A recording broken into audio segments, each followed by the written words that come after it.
भइहाल्यो। अनि यो चना र घिरौलाको तरकारी, यो के को दाल हो? चनाको दाल हो यो। चनाको दाल जिराले झानेको रहेछ। अनि पापड भइहाल्यो है त। ल है, तपाईँहरूले खाइसक्नु होला खाना होइन? खाना खाइसक्नु भयो होइन? मैले सुरु गरेँ है त।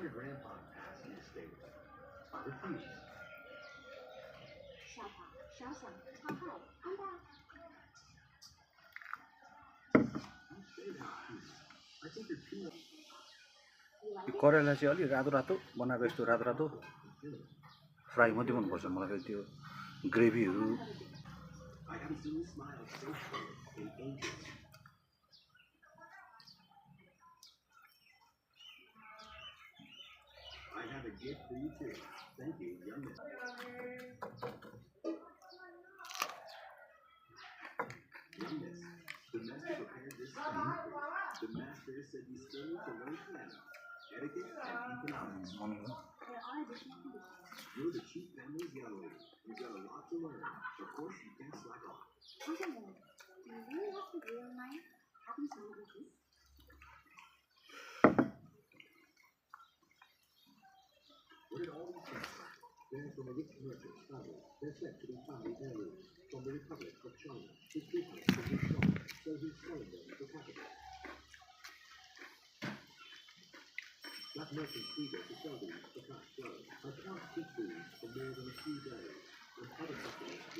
दही चाहिँ झन्डै छुटेछ। दही चाहिँ फेरि मलाई गरममा दही चाहिँ चाहिन्छ। स्वादिलो लाग्छ यो यो खसीको तरकारी। अनि यो घिरौला चना आलु मिसाएको तरकारीसँग होइन, दही चाहिँ छ भने दामी मिठो हुन्छ क्या।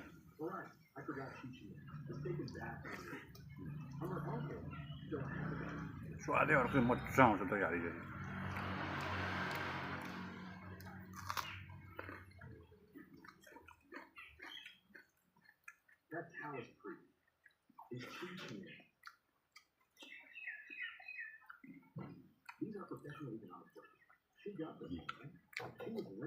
डल्ले सिजन त होइन होला डल्लेको कि, तर कुनै कुनै चाहिँ ओभरै पिरो छ, कुनै चाहिँ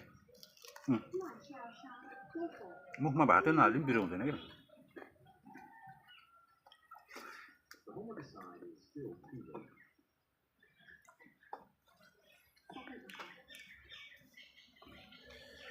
दामी बनाइरहेको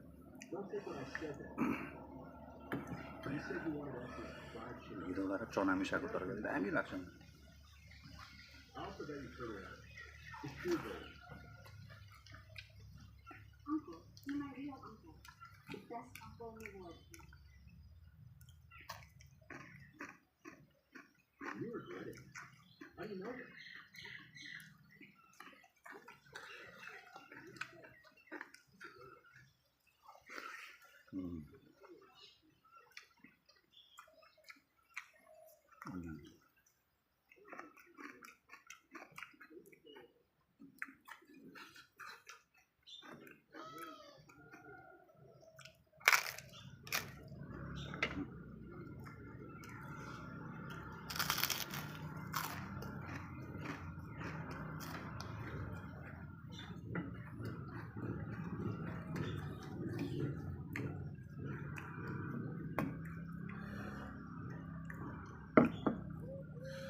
डल्लै ठिकै हो।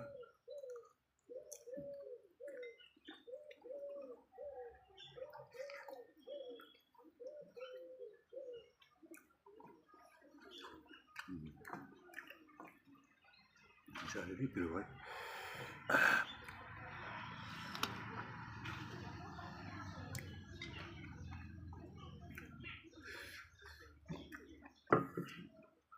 पिरो भने कागती खानुपर्छ, काटिहाल्छ। अघिको फर्स्टमा टोकेको चाहिँ पिरो भएको थिएन कि, लास्टको चाहिँ पिरो रहेछ यार।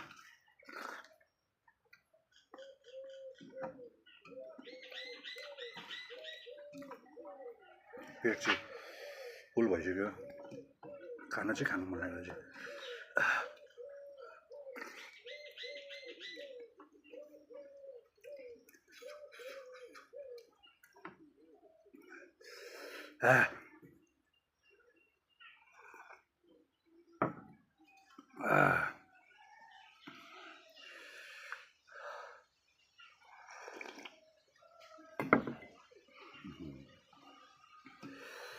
त्यो तपाईँहरू कसरी टोक्नुहुन्छ खोर्सानी? यो म चाहिँ पिरो छैन भने यस्तो खाना यसरी मुखमा नहालिकन डल्ले खाली मुखमा आ गरेर डल्ले टोक्छु कि, त्यो भएर पिरो भएको होला। न त यसरी माम राखेर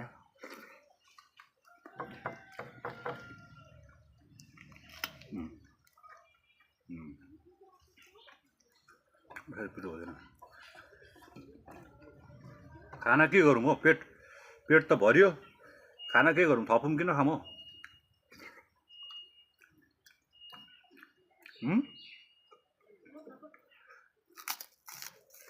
के हो खोइ यहाँ दाल र अलिकति यो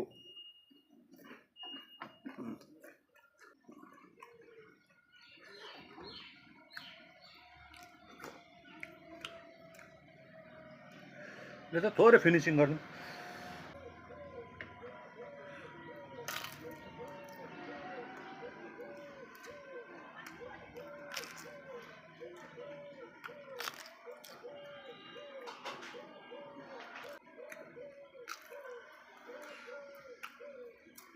घाम लाग्यो, बाहिर बसेर खानु मजा भिन्दै छ, छुट्टै छ हो।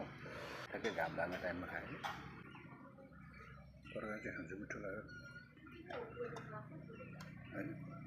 अहिले खाँदाखेरि बाबुले दिइरहेछ हामीलाई युज गर्नु कुरा।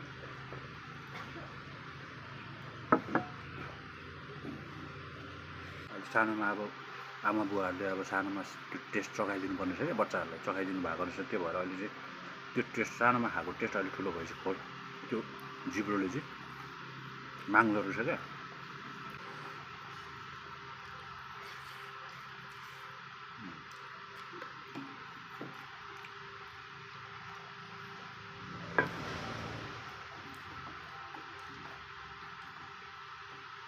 परालाको यो डेँडा चाहिँ टोकेर चिचाउँछ।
दाल भाजी र खोर्सानीहरू परेको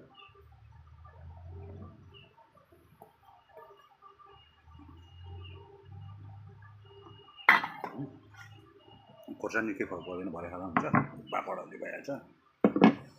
म चाहिँ खाइसकेँ है त। ल